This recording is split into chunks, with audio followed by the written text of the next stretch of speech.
नमस्कार दोस्तों, आप सभी का फिर से स्वागत है जीके संसार पे। आज एसएससी एमटीएस का जो पेपर चल रहा है उसके अंतर्गत जो फर्स्ट शिफ्ट में कुछ क्वेश्चंस पूछे गए हैं इस सेशन में हम देखेंगे और आपके आने वाले शिफ्ट के लिए भी काफी इंपॉर्टेंट होंगे सेशंस।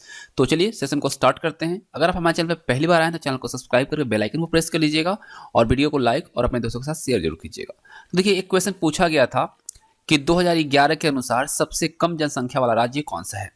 तो देखिए, अगर 2011 सेंसस के अकॉर्डिंग देखें तो सबसे जो कम जनसंख्या वाला जो राज्य है वो है आपका सिक्किम, जहां की जनसंख्या थी 6,10,577। वहीं अगर हम बात करें अगर सबसे ज्यादा जनसंख्या वाले तो वो है यूपी। और अगर केंद्र शासित प्रदेश की बात की जाए तो सबसे कम जनसंख्या वाला जो केंद्र शासित प्रदेश है वो है आपका लक्षद्वीप, जहां की जनसंख्या है 64,473।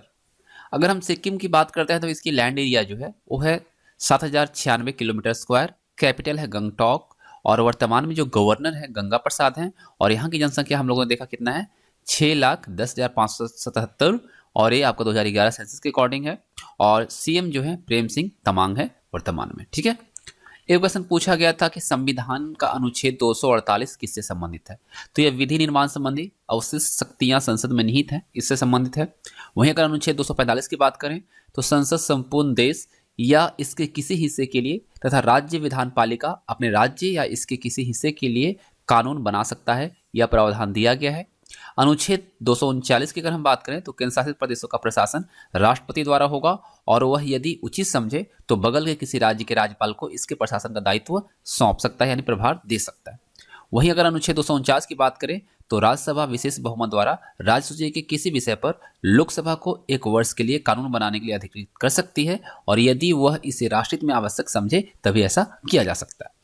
और अनुच्छेद 275 की बात करें तो केंद्र द्वारा राज्यों को सहायक जो अनुदान है वह दिए जाने का प्रावधान इसमें किया गया। अनुच्छेद 280 ये भी इंपॉर्टेंट है। राष्ट्रपति हर 5वें वर्ष एक वित्त आयोग की स्थापना करेगा जिसमें अध्यक्ष के अतिरिक्त 4 अन्य सदस्य होंगे और जो राष्ट्रपति के पास केंद्र और राज्यों के बीच करों का वितरण है उसके संबंध में अनुशंसा भी करने का अधिकार इसमें दिया गया है। एक क्वेश्चन था कि भारत सरकार किस वर्ष उपभोक्ता संरक्षण अधिनियम बनाया। देखिए, उपभोक्ता संरक्षण अधिनियम जो बनाया गया और अगर इसकी लागू की हम बात करते हैं तो ये हुआ था 1986 में, जिसको हम बोलते हैं COPRA। ठीक है, और ये उपभोक्ता शिकायतों को आसान और तेज मुआवजा देता है। यह जो उपभोक्ता और वस्तुओं और सेवाओं में अपर्याप्तता जो है और खामियां जो है उसके खिलाफ बोलने के लिए सुरक्षित रखता है और प्रोत्साहित करता है। यदि व्यापारी और निर्माता कोई अवैध व्यापार करते हैं तो यह अधिनियम एक उपभोक्ता के रूप में उनके अधिकारों की रक्षा करता है। COPRA जो है इसके तहत उपभोक्ता विवाद के निवारण के लिए जिला, राज्य और राष्ट्रीय स्तर पर त्रिस्तरीय अर्ध न्यायिक तंत्र स्थापित किया गया था। जिला मंच नामक जो जिला स्तरीय अदालत होगा वो 20 लाख रुपए तक का जो दावा है उसका निपटारा करेगा। राज्य स्तरीय अदालत जो है वो राज्य आयोग को 20 लाख रुपए से 1 करोड़ के बीच तक का जो विवाद है उसको निपटारा करेगा। और राष्ट्रीय आयोग जो है ये आपका 1 करोड़ से ऊपर के दावे वाले मामलों से संबंधित होगा। ठीक है, ये इसमें प्रावधान दिया गया है। और यदि कोई मामला जिला स्तरीय अदालत में खारिज हो जाता है तो उपभोक्ता राज्य और फिर राष्ट्रीय स्तर की अदालत में भी अपील कर सकता है। ठीक है, इंपॉर्टेंट एक्स्ट्रा फैक्ट देखिए कुछ। भारत में उपभोक्ता आंदोलन ने विभिन्न संगठनों का गठन किया है जिन्हें स्थानीय रूप से उपभोक्ता मंच या उपभोक्ता संरक्षण परिषद के रूप में जाना जाता है। और वे उपभोक्ताओं को उपभोक्ता अदालत में मामले दर्ज करने के तरीके के बारे में मार्गदर्शन करते हैं। कई अवसरों पर वे उपभोक्ता अदालत में व्यक्तिगत उपभोक्ताओं का प्रतिनिधित्व भी करते हैं। इन स्वैच्छिक संगठनों के लोगों में जागरूकता पैदा करने के लिए सरकार से वित्तीय सहायता भी दी जाती है और मिलती है। एक क्वेश्चन था कि पहली औद्योगिक नीति जो घोषणा हुई वो कब हुई थी। तो ये हुआ था 1948 में। ठीक है, पहली औद्योगिक नीति घोषित की गई थी 1948 में। और भारत का पहला औद्योगिक नीति जो है वक्तव्य औद्योगिक नीति संकल्प 1948 के रूप में जाना जाता है। औद्योगिक नीति संकल्प 1948 ने एक उद्यमी और प्राधिकरण दोनों के रूप में औद्योगिक विकास में राज्य की भूमिका को डिफाइन किया है, परिभाषित किया है। उद्योग जो है विकास और विनियमन अधिनियम 1951 में पारित किया गया था। इसे औद्योगिक नीति संकल्प 1948 को लागू करने के लिए पारित किया गया था। ठीक है, अगर भारत की औद्योगिक नीति की बात करें तो उद्योग को 4 व्यापक क्षेत्रों में वर्गीकृत किया गया है। कौन कौन से? सामरिक उद्योग, जिसको हम सार्वजनिक क्षेत्र भी कह सकते हैं। इसके दायरे में हथियार और गोला बारूद का निर्माण, परमाणु ऊर्जा का उत्पादन और नियंत्रण और रेलवे परिवहन का स्वामित्व और प्रबंधन शामिल था और ये उद्योग भारत की केंद्र सरकार का अनन्य एकाधिकार बन गए। बुनियादी और मुख्य उद्योग जिसको सार्वजनिक सह निजी क्षेत्र बोलते हैं, इसमें कोयला, लोहा और इस्पात, विमान निर्माण, जहाज निर्माण, टेलीफोन का निर्माण, वायरलेस उपकरण और खनिज तेल शामिल हैं। इस श्रेणी में नए उपक्रम केवल राज्य सरकार ही शुरू कर सकते हैं। उसके बाद एक आपका आता है क्षेत्र जो आता है नियंत्रित निजी क्षेत्र, जिसको महत्वपूर्ण उद्योग के तौर पे हम देखते हैं। इसमें मशीन, टूल्स, रासायनिक चीज़ें, उर्वरक, लौह धातु, रबर, सीमेंट, अखबार, ऑटोमोबाइल, इलेक्ट्रिकल इंजीनियरिंग आदि जो है बुनियादी महत्व में इसको शामिल उद्योग के तौर पे किया गया था, जिनके लिए केंद्र सरकार महसूस करेगी योजना बनाने के लिए और विनियमित करने के लिए आवश्यक है, ऐसा इसमें प्रावधान दिया गया था। और वहीं अन्य उद्योग की बात करें जिसको निजी और सहकारी क्षेत्र कहते हैं, इसमें वैसे उद्योग शामिल थे जिन्हें निजी क्षेत्र, व्यक्तिगत और सहकारी क्षेत्र के लिए खुला छोड़ दिया गया था।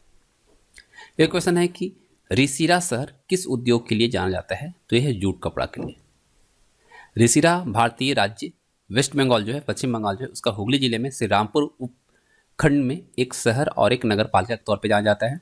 ठीक है, और यह हुगली जिले का प्रमुख औद्योगिक क्षेत्र भी है, जिसमें Jayashree Textile, Aditya Birla Insulator, Hindustan National Glass, Berger Paints, PMC Rubber Chemicals, Hasting Jute Mill, the Phosphate Company Limited, Lakshmi Narayan Cotton Mills, Bindawala Cables जैसे कारखाने हैं, और RS Ispat, the Orion Corp India, Wellington Jute Mill, Fort William Industries, ये सभी जो है यहीं पर स्थित हैं। रिसरा ब्रिटिश राज के तहत भारत की पहली जूट मिल का घर था और हेस्टिंग जूट मिल और वेलिंगटन जूट मिल ब्रिटिश राज के तहत भारत में जूट मिल के प्रमाण हैं। और 1947 में भारत की स्वतंत्रता के बाद बंगाल में जूट उद्योग जो है धीरे धीरे कम होने लगा, लेकिन अभी भी जूट का सबसे ज़्यादा उत्पादन कहाँ होता है, वेस्ट बंगाल में ही होता है। एक क्वेश्चन था कालबेलिया लोक नृत्य किस राज्य से संबंधित है, तो यह राजस्थान से। ठीक है, कालबेलिया राजस्थान के नृत्य है। ठीक है, और यह मुख्य रूप से कालबेलिया समुदाय द्वारा किया जाने वाला एक लोक नृत्य है। इसे सपेरा नृत्य या स्नेक चार्मर नृत्य जैसे अन्य नाम से भी जाना जाता है। इसे 2010 में यूनेस्को की मानवता की अमूर्त सांस्कृतिक विरासत की प्रतिनिधि सूची में शामिल किया गया था। कालबेलिया नृत्य में पुरुष आमतौर पर विभिन्न पारंपरिक वाद्य यंत्र बजाते हैं और कालबेलिया समुदाय की महिलाएं नृत्य करती हैं। कालबेलिया नृत्य जो है सभी राजस्थानी नृत्यों में सबसे कामुक नृत्यों में से एक है।